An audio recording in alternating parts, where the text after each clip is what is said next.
Once upon a time, in a quiet village, there lived a man named Henry with his 3 daughters. His wife had passed away years ago, leaving him to raise their daughters alone. Despite this, Henry made sure his children never felt the absence of their mother. His daughters were all beautiful, but the youngest, Lily, was the most intelligent of them all. Henry adored his daughters and fulfilled their every wish. As they grew older, they began taking care of the household, preparing meals, and helping their father in every way possible. When Henry traveled for work, his daughters ensured he had food ready to take with him. In the same village lived a widow named Martha and her daughter. Martha had a habit of visiting homes and asking for small favors. Every day, when Henry's daughters were cooking, Martha would come to their home, requesting a bit of fire to light her stove. Lily never trusted Martha and often questioned her presence, but her elder sisters reassured her, reminding her that the woman was poor and in need. However, Lily's instincts were correct. Martha was not as helpless as she seemed. Each time she visited, she secretly sprinkled ashes into Henry's food, ruining it. Henry noticed that his meals tasted odd but assumed his daughters were simply making mistakes in their cooking. He loved them too much to believe they would intentionally harm him. One day, Henry decided to observe them secretly while they cooked. He saw his eldest daughter washing rice, the second preparing stew, and Lily cleaning the dishes. Everything seemed fine. Just as the meal was finished, Martha appeared at their door. Lily confronted her, insisting that she leave. However, her sisters, kind-hearted as they were, allowed Martha to take fire once again. Henry watched in shock as Martha, when no one was looking, sprinkled ashes into his food. Furious, Henry confronted Martha the next day. She responded with a deceitful smile, saying, "I was only testing whether you truly love your daughters. Now I see that you do because you never scolded them for the bad food." Strangely enough, Henry, taken in by her beauty and clever words, chose to believe her. In a matter of weeks, he married Martha without seeking his daughter's approval. After the wedding, Martha's true nature revealed itself. She despised Henry's daughters and plotted to drive them out of the house so that she and her daughter could enjoy a comfortable life alone.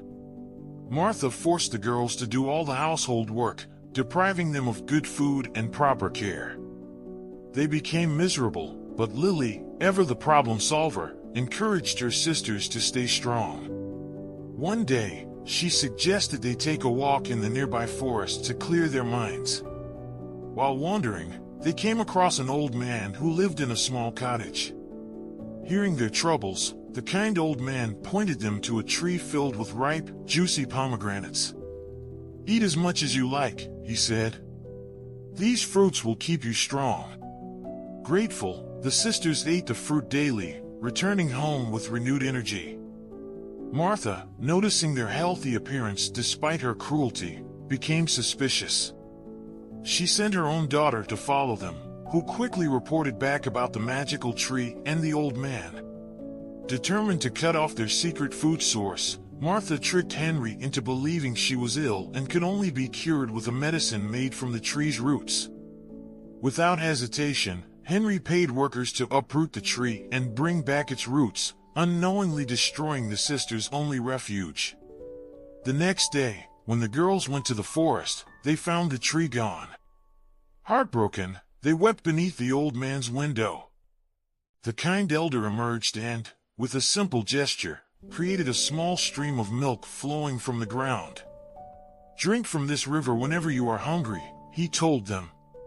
Once again, the girls had a way to survive, but Martha's daughter soon discovered their secret and reported back. Enraged, Martha bribed men from the village to fill the stream with dirt and destroy the old man's cottage. The next day, the sisters found the milk river gone and the cottage destroyed. With no way to sustain themselves, they returned home, defeated. Meanwhile, Martha was finally satisfied, believing she had won. But her greed knew no bounds. One evening, She pretended to be deathly ill and told Henry, "The only way to save me is to rub the blood of your daughters on my hands and feet." Henry was horrified. He loved his daughters deeply, yet he also feared losing his wife. Conflicted, he left the house and wandered, only to find his daughters crying beside their mother's grave. The sight broke him. He realized his mistake. He had brought suffering upon his own children for the sake of a wicked woman. Determined to save them, Henry took his daughters far into the woods and built them a small shelter. He made them a meal and, after ensuring they were safe, left them there. His plan was to keep them hidden from Martha and return later. On his way home, he hunted a deer and brought its blood to his wife, pretending it was from his daughters. Satisfied, Martha believed they were gone for good. But fate had other plans. The next morning, 3 noblemen hunting in the forest heard cries coming from the shelter. Curious, they approached and found the 3 sisters. Moved by their plight, each nobleman took one sister as his bride, offering them the life of love and respect they deserved. When news reached Henry, he rejoiced, knowing his daughters were safe. As for Martha, when she learned the truth, her fury was so great that she collapsed in rage. Thus, justice was served, and Henry's daughters found the happiness they had long been denied.